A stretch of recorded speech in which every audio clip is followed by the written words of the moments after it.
শনিতে শুভেন্দু আর রবিতে মমতা। 294টি বিধানসভা আসনের মধ্যে সব থেকে হাই ভোল্টেজ আসন ভবানীপুর দখলে আত্মবিশ্বাসী দুপক্ষই। শুভেন্দু অধিকারী এদিন একেবারে চষে বেড়ালেন ভবানীপুর। মান ভাঙাতে পুরনো দলীয় কর্মীদের বাড়িও তিনি গেলেন, দেখা করলেন। এদিকে রবিবার মমতা বন্দ্যোপাধ্যায় তিনি কর্মী সভার ডাক দিয়েছেন। ভবানীপুর দিচ্ছে ডাক, আর যে কোনো দলের কাছে কর্মীরাই তো সব থেকে বড় সম্পদ।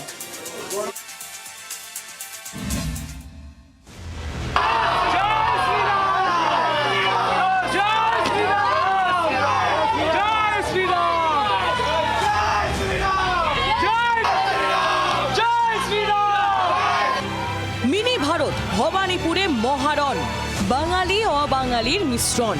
ভোট ব্যাংকের অঙ্কে সবাইকেই এখন পাখির চোখ তৃণমূল বিজেপি। তাই লড়াই এবার শেয়ানে শেয়ানে। মমতা বন্দ্যোপাধ্যায়ের বিরুদ্ধে মেগা ডুয়েলে শুভেন্দু অধিকারী। উত্তরবঙ্গ সফরের আগে রবিবার সন্ধে ভবানীপুরে কর্মী সভা মমতার। চেতলা রহিন্দ্র মঞ্চে কর্মী সভা করবেন মমতা বন্দ্যোপাধ্যায়। কর্মী সভায় থাকবেন সব ওয়ার্ডের কাউন্সিলররা। এই কর্মী সভা দিয়ে মমতা বন্দ্যোপাধ্যায় কার্যত তার ভবানীপুরে প্রচার শুরু করতে চলেছে এবং উত্তরবঙ্গে রওনা হওয়ার আগে নিজের কেন্দ্রেই মমতা বন্দ্যোপাধ্যায় কর্মী সভা দিয়েই শুরু করতে চলেছেন রাজ্যের প্রচার। এবং সেই কর্মী সভায় ভবানীপুরে প্রচার কৌশল কী হবে, রণকৌশল কী হবে, কীভাবে কর্মীরা কাজ করবেন, কোন কোন বিষয়গুলোকে তুলে ধরা হবে। এসআইআরের ইতিমধ্যে এত নাম বাদ পড়েছে, সেক্ষেত্রে যাতে ভোট শতাংশ বাড়ে এই বিভিন্ন বিষয়ে নির্দেশ দিতে পারেন মমতা বন্দ্যোপাধ্যায়। 24 লোকসভা ভোটে ভবানী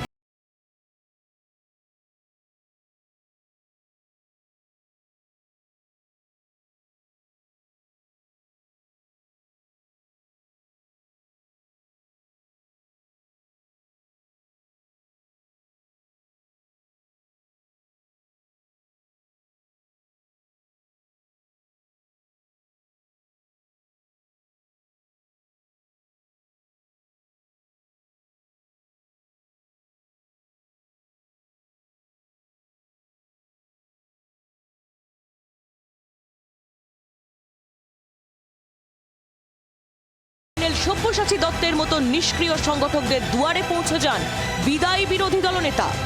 ভবানীপুর বিধানসভা কেন্দ্রের বিজেপির প্রার্থী শুভেন্দু অধিকারী তিনি ভবানীপুর বিধানসভা চষে ফেলছেন।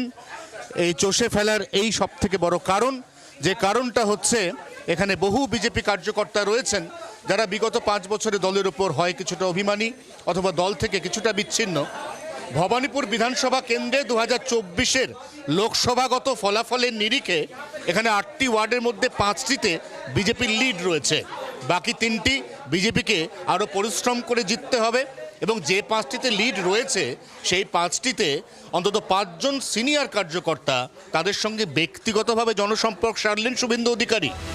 ভবানীপুরে প্রচারের দ্বিতীয় ভবানীপুরে পরিবর্তন আসছে, প্রত্যাবর্তন নয়। ভবানীপুরের দ্বিতীয় দিন কি ফিল করলেন? বললেন অনেকটা মানুষ পরিবর্তনের পক্ষে, প্রত্যাবর্তনের পক্ষে নয়, এটা কনক্লুশন। শুরু করেছিলেন সনাতন ধর্মের পীঠস্থান কালীঘাট কালী মন্দির দিয়ে, আর শেষ করলেন ভবানীপুরের পদ্মপুকুর রোডের ভোলানন্দ আশ্রম দিয়ে। অর্থাৎ শুভেন্দু অধিকারী তিনি শনিবারের যে মেরুকরণ তা একেবারে স্পষ্ট থেকে স্পষ্টতর করলেন। এদিন শুভেন্দু অধিকারীর প্রচারে নজর রেখেছিল নির্বাচন কমিশনও। সেই উদ্দেশ্যেই সরাসরি ওয়েবকাস্টিং এর ব্যবস্থা করা হয়েছিল। ভবানীপুরে মেগা ডুয়েলের আগে আপাতত প্রচার যুদ্ধ চরমে। কি হবে চৌঠা মে? টান টান টেনশনে মিনি ভারত। অয়ন ঘোষাল ও প্রবীর চক্রবর্তীর রিপোর্ট, জি 24 ঘন্টা। বাংলার আওয়াজ, বাঙালির আবেগ, জি 24 ঘন্টা।